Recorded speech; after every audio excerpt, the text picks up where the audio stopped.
Hi guys! Good morning! So, today is Thursday, April 26 and it's 9:10 in the morning. Morning! So now, hindi pa ako naliligo. Baka mamaya na lang. And then, first things, oo nga pala. Everyday, meron akong ginagawang to-do list. Tapos lahat ng mga list na yon in one day, yun yung parang guide ko. So, siguro next video ko na-upload, baka ang gawin ko is, ipakita ko sa inyo kung ano yung mga daily routine, ganyan, to-do list na mga essential, mga priority na ginagawa ko for one day. Siguro mga next video. I don't know kung tomorrow or the next day ko siya magagawa. Basta, abang-abang lang guys. Okay, so now, ito, nagsusulat na ako ng next ko na lesson, which is the problem solving.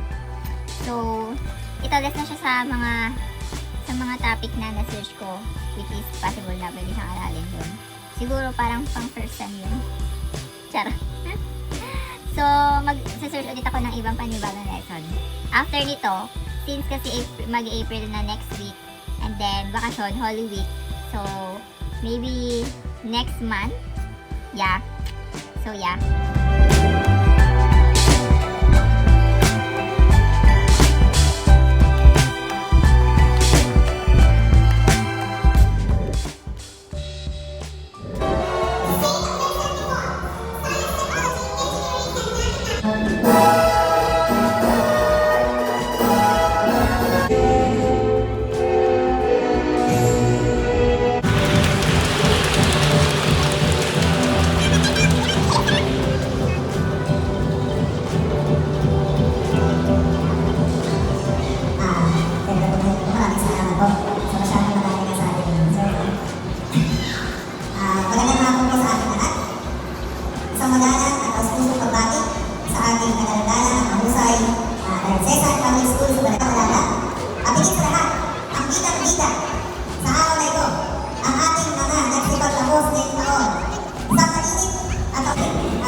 Dapat oh, dito.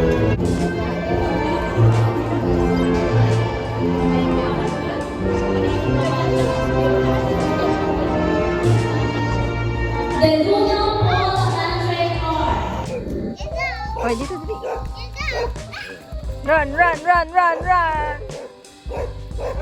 Hey, run.